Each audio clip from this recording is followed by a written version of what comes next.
student, how are you? मैं Anushka Shukla and I welcome to you all in your YouTube channel. तो students, last lecture में हमने क्या देखा था? लास्ट लेक्चर में हमने देखा था कि इन्वर्टिबल मैट्रिक्स क्या होता है।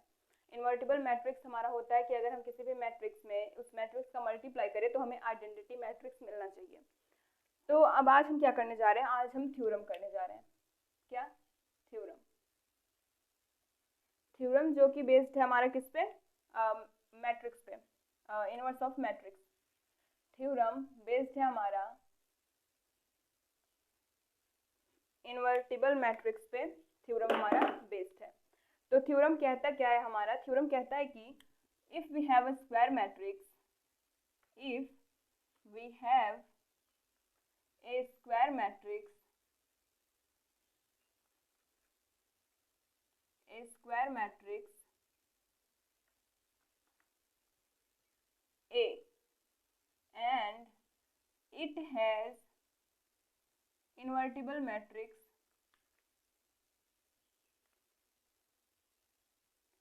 या फिर it has its inverse, it has its inverse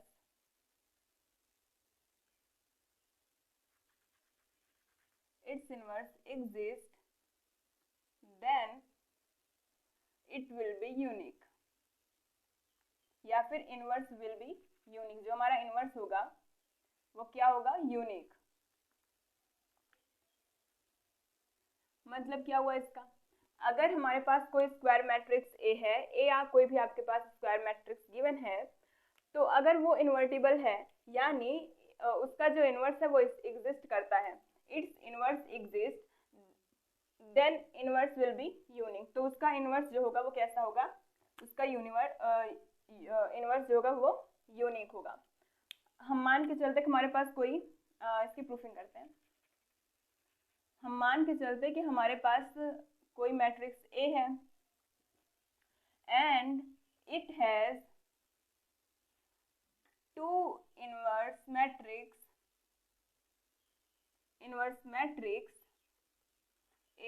B and सी।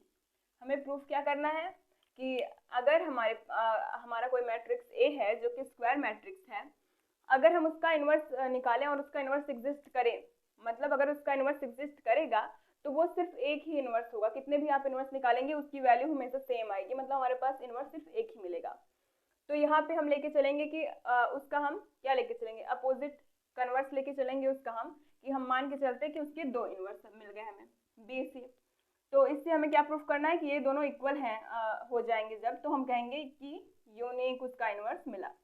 तो मैट्रिक्स बी एंड सी, तो हम क्या जानते हैं इनवर्स की प्रॉपर्टी कि a into B is equals to B into A is equals to आई।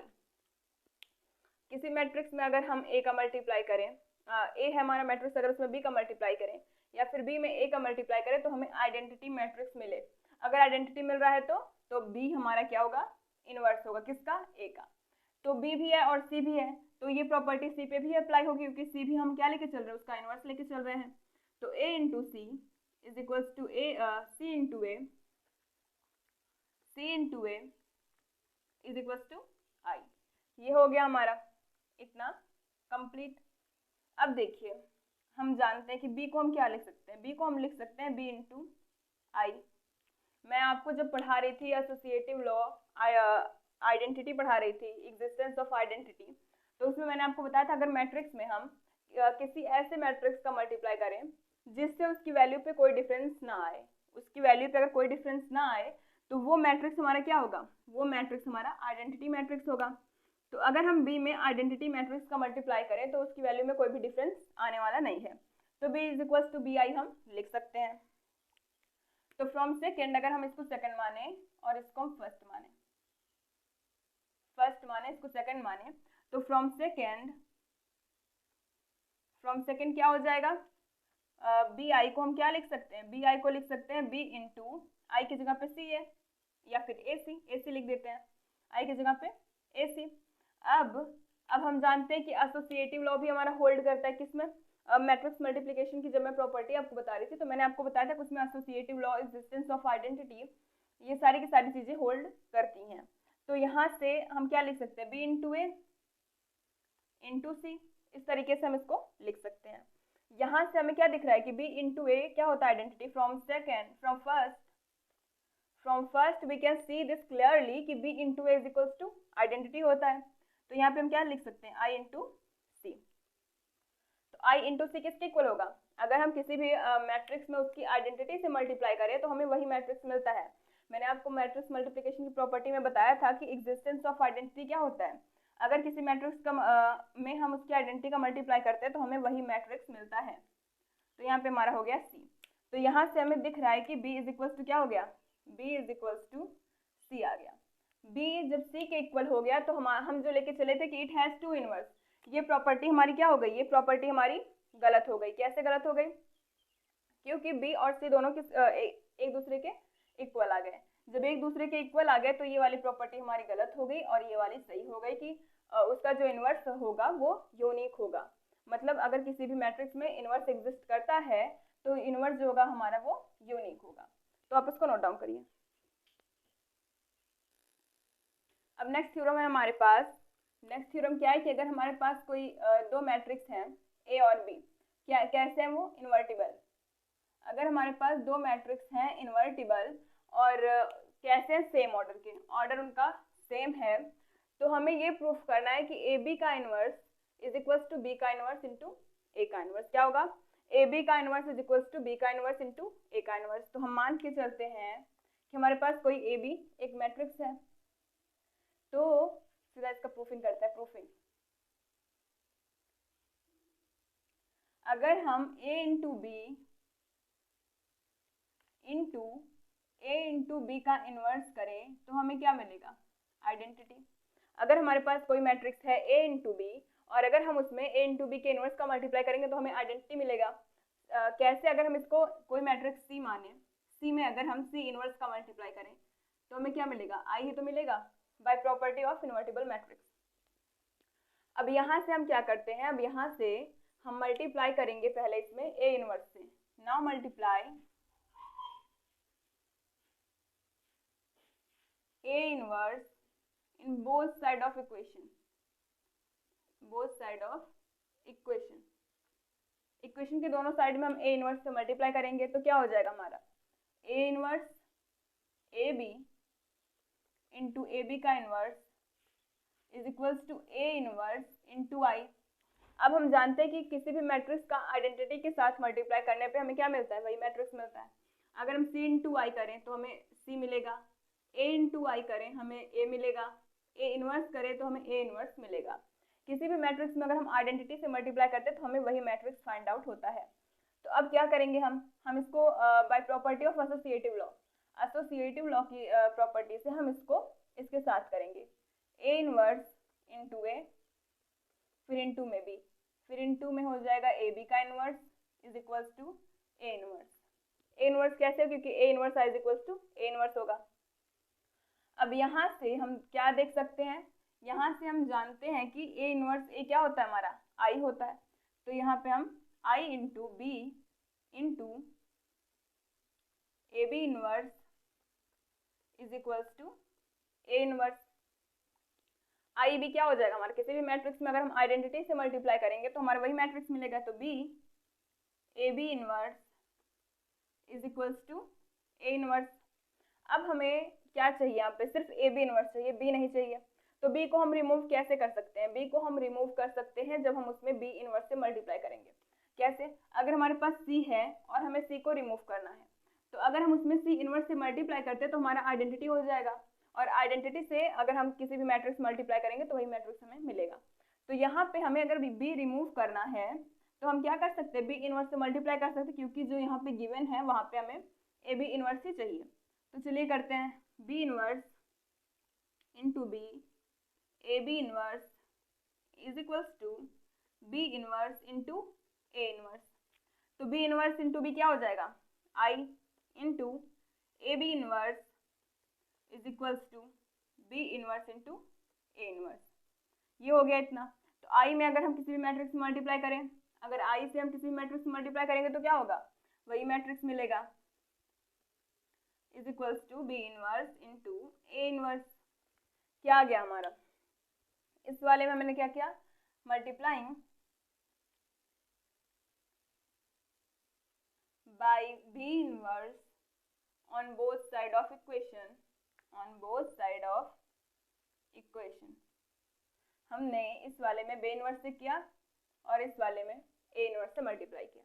तो इसमें करना कुछ नहीं था, अगर हमें ए बी कोई मैट्रिक्स गिवन है तो अगर हम उसमें ए बी इनवर्स से मल्टीप्लाई करेंगे तो हमें आइडेंटिटी मिलेगा, इतना कंफर्म है। फिर हमें क्या चाहिए, यहाँ पे ए इनवर्स चाहिए। सीधा आपको क्या लेके चलना है कि हमें यहाँ पे ए इनवर्स चाहिए, तो हम क्या करेंगे, पहले ए इनवर्स से मल्टीप्लाई करेंगे। ए इनवर्स से मल्टीप्लाई करेंगे तो हमारा क्या हो जाएगा, आइडेंटिटी में किसी भी चीज़ से मल्टीप्लाई करेंगे हमें वही चीज़ मिलेगा। यहाँ से आइडेंटिटी में अगर हम किसी भी चीज़ से मल्टीप्लाई करेंगे, चाहे वो इनवर्स में हो चाहे एक सिंपल मैट्रिक्स हो, हमें वही मैट्रिक्स ही फाइंड आउट होगा। अब यहाँ से हम ए इनवर्स को ए के साथ मिलेंगे तो क्या हो जाएगा, आइडेंटिटी। फिर हमारे पास बचा B A inverse is equal to A inverse. फिर यहाँ से हमें क्या चाहिए, यहाँ से हमें बी को भी रिमूव करना और यहाँ पे बी इनवर्स चाहिए हमें। तो अगर हम दोनों साइड बी इनवर्स का मल्टीप्लाई कर दें तो यहाँ से बी रिमूव भी हो जाएगा और यहाँ पे हमें जो चाहिए बी इनवर्स वो हमें मिल भी जाएगा। तो यहाँ पे हम बी इनवर्स का मल्टीप्लाई करेंगे जहाँ पे हमारा आई हो गया, उसके बाद A B inverse is equal to B inverse A inverse. तो हमारा क्या हो गया, यहाँ पे प्रूफ हो गया। तो आप इसको अब नोट डाउन करिए। अब देखिए हमारे पास क्वेश्चन है a इज इक्वल्स टू इतना और हमें इसका क्या फाइंड आउट करना है, हमें इसका इनवर्स फाइंड आउट करना है। तो इसका इनवर्स फाइंड आउट करने के लिए हम क्या करेंगे, हम करेंगे 1 2 2 माइनस 1 इज इक्वल्स टू 1 0 0 1। हमने ये किया, राइट। अब देखिए, अब इनवर्स फाइंड आउट करने के लिए हम सबसे पहले क्या करेंगे, हमें इस चीज़ को क्या किस फॉर्म में चाहिए, हमारा ये जो a की वैल्यू है ये हमारी किस फॉर्म में आ जानी चाहिए, ये हमारी आ जानी चाहिए 1 0 0 1 के फॉर्म में आ जानी चाहिए। तो यहाँ से हम देख रहे हैं यहाँ पे हमारा 1 तो मैच कर रहा है लेकिन 2 2 है, यहाँ पे 0 0, यहाँ पे -1, यहाँ पे 1। तो सबसे पहले हम क्या करेंगे, सबसे पहले हम करेंगे R2। देखिए ये है हमारा R1, ये है हमारा R2, राइट। तो हम अपना जो भी ट्रांसफॉर्मेशन करेंगे, एलिमेंट्री ऑपरेशन हम जो भी अप्लाई करेंगे वो हम R1 R2 में ही अप्लाई करने वाले हैं। तो चलिए देखते हैं। सबसे पहले हमें क्या करना है, हमें इस -1 को 1 के फॉर्म में लेके आना है। तो हम क्या करेंगे, R2 tense to R2 upon में -1। अगर हम -1 से इसमें डिवाइड कर देंगे तो माइनस से माइनस कैंसिल हो जाएगा, हमारे पास क्या बचेगा, हमारे पास सिर्फ बचेगा +1। तो चलिए करते हैं, ये हो जाएगा 1 2। देखिए ऑपरेशन हमारा सिर्फ R2 में हो रहा है तो हम R1 को वैसा का वैसा लिख देंगे। यहाँ पे क्या हो जाएगा, 2 अपॉन में -1 और यहाँ पे -1 अपॉन में -1। इधर हो गया R1 वैसा का वैसा ही रहेगा 0 और ये -1। यहाँ से माइनस का माइनस कैंसिल हो जाएगा, हमारे पास सिर्फ 1 बचेगा। यहाँ से माइनस हमारा ऊपर चला जाएगा। अब देखिए अब हमें क्या चाहिए, अब हम यहाँ पे 0 करेंगे। यहाँ पे 0 किस लिए करेंगे, क्योंकि अगर हम इसमें कोई ट्रांसफॉर्मेशन करें, इसमें भी कोई चेंज करें तो हमारे ये 1 में हमारे कोई चेंज ना हो, इस वजह से पहले हमें इसके ऊपर वाले को हटाना होगा। क्या करना होगा, 0, जिससे अगर हम कुछ भी ऑपरेशन लगाते हैं तो हमारा 1 में कोई डिफरेंस ना आए। तो चलिए हम क्या करेंगे, अगर हम इसमें 2 का मल्टीप्लाई करें, दूसरे वाले में अगर हम 2 का मल्टीप्लाई करके इसमें हम सब्ट्रैक्ट कर दें तो हमारा क्या हो जाएगा, तो हमारा हो जाएगा ये 0, 2 हमारा 0 हो जाएगा। तो क्या करेंगे, R1 tense to R1 minus 2R2, R1 minus 2R2 मतलब R1 में हम R2 में हम 2 का मल्टीप्लाई करके R1 में से सब्ट्रैक्ट करेंगे। तो देखिए चेंजेस किस में हो रहे हैं, R1 में। तो पहले R2 को हम वैसा ही लिख देंगे। अब देखिए, अब R1 में पहली वैल्यू हमारी 1 माइनस 2 इंटू यहाँ पे क्या है -2। अब क्या हो गया, 1 माइनस 2 2 जा 4 प्लस 4 क्या आ गया 5, तो यहाँ पे आ गया 5। अब क्या करेंगे, दूसरी R1 की वैल्यू क्या है हमारी, दूसरी R1 की वैल्यू है 2 माइनस 2 इंटू यहाँ पे क्या वैल्यू है 1, क्या हो गया 2 माइनस 2 इज इक्वल्स टू 0। यहाँ पे क्या आ गया हमारा 0 आ गया। अब सिमिलरली हम यहाँ पे भी करेंगे, यहाँ पे हम 0 -1 ऐसा का ऐसा ही लिख देंगे नीचे, क्योंकि जो भी ट्रांसफॉर्मेशन हो रहा है, जो भी ऑपरेशन हो रहा है पहले वाले में हो रहा है। अब क्या, R1 tense to R1 minus R2 है, तो R1 माइनस R2 0 है तो कोई भी डिफरेंस नहीं पड़ेगा, यहाँ पे 1 हो गया। फिर यहाँ पे हो जाएगा हमारा 0 माइनस 2 इंटू -1 क्या आ गया हमारा +2 आ गया, तो यहाँ पे +2। अब क्या करना है, अब हमें यहाँ पे चाहिए 1, क्या चाहिए यहाँ पे 1 चाहिए, 1 चाहिए तो हम इसमें 5 से अगर डिवाइड कर दे तो हमारा 1 मिल जाएगा। तो तो क्या करेंगे, अब हम कौन सा ऑपरेशन करेंगे, R1 टेंस टू R1/5। तो क्या हो जाएगा, इधर से हो जाएगा 5/5, 1 हो गया 0। अब यहाँ से -2 1, इसमें कोई डिफरेंस नहीं हो क्योंकि चेंजेस जो हो रहा है R1 में, R2 में हो रहा था तो हमने R2 को किया था। तो अगर R1 में हो रहा है तो पहले आप R2 को वैसा का वैसा उतार लेंगे। अब यहाँ पे क्या हो जाएगा, यहाँ पे हो जाएगा 1/5, फिर 2/5, फिर नीचे का तो वैसा ही रहेगा क्योंकि चेंजेस हमारे ऊपर वाले में हो रहे हैं। अब देखिए, अब हमारा सारा कुछ मैच कर रहा है, बस यहाँ पे -2 है और यहाँ पे हमारा 0 होता है, तो हमें 1001 के फॉर्म में चाहिए, आइडेंटिटी फॉर्म में हमें ये चाहिए। तो क्या हो जाएगा, -2 को रिमूव करना, -2 को हम कैसे रिमूव कर सकते हैं, अगर हम पहले वाले में 2 का मल्टीप्लाई करें तो ये 2 हो जाएगा और इसमें ऐड कर दें, तो ऐड करने के बाद +2 -2 0 हो जाएगा। तो चलिए करते हैं, R2 tense to R2 - 2R1, R2 tense to R2 - 2R1। अब R2 को हम लिखेंगे, देखिए अब चेंजेस किस में हो रहा है, R2 में, तो R1 को हम वैसा ही लिख लेंगे 1 0। अब देखिए R2 है हमारा क्या, -2 है R2। अब -2 इंटू 1 -1 है, राइट। R2 प्लस करेंगे, यहाँ पे माइनस करने पे 4 हो जाएगा, प्लस करेंगे तो यहाँ पे भी प्लस हो गया, तो 2 इंटू 2 हो गया, क्या हो जाएगा, -2 + 2 कैंसिल आउट होके 0। तो यहाँ पे क्या आ गया हमारा 0, और यहाँ पे 0 है तो हमारे R1 में कोई भी फर्क नहीं पड़ेगा, मतलब R2 के दूसरे वाले टर्म में कोई फर्क नहीं पड़ेगा, यहाँ पे हमारा 1 हो जाएगा। Is equals to, changes R2 में हो रहे हैं तो हम इसको ऐसा का वैसा उतार लेंगे, 1/5 2/5। अब देखिए, अब R2 में हमारी वैल्यू क्या है 0 प्लस 2 इंटू 1/5 है, तो क्या हो जाएगा, ये 2/5 यहाँ पे आ गया। अब ऐसे दूसरा करेंगे अगर, तो दूसरा हमारा -1 है, -1 प्लस 2 इंटू R1 की वैल्यू क्या है 2/5, ये हो जाएगा हमारा -5 + 4/5, क्या हो गया -1/5। तो जो हमारी A इनवर्स की वैल्यू आई, A इनवर्स की वैल्यू हमारी क्या आ गई, A इनवर्स की वैल्यू आ गई 1/5 2/5 2/5 -1/5। ये किसकी वैल्यू आ गई, A इनवर्स की। तो आप इसको नोट डाउन करिए। तो स्टूडेंट्स, आज की वीडियो में बस इतना ही। वीडियो आपको कैसी लगी कमेंट करके बताइएगा, अगर आपको अच्छी लगती है तो लाइक करिएगा, अपने फ्रेंड ग्रुप में शेयर करिएगा, राइट। और मैं जानती हूँ कि आप लोग अपने फ्रेंड से जल रहे होंगे, इस वजह से आप वीडियो को शेयर बिल्कुल नहीं कर रहे हैं। तो चलिए, फ्रेंड से मत करिए, किसी क्लासमेट से कर दीजिए जो पढ़ने में थोड़ा सा ठीक हो। तो मिलते हैं आपसे नेक्स्ट वीडियो में, तब तक के लिए बाय बाय।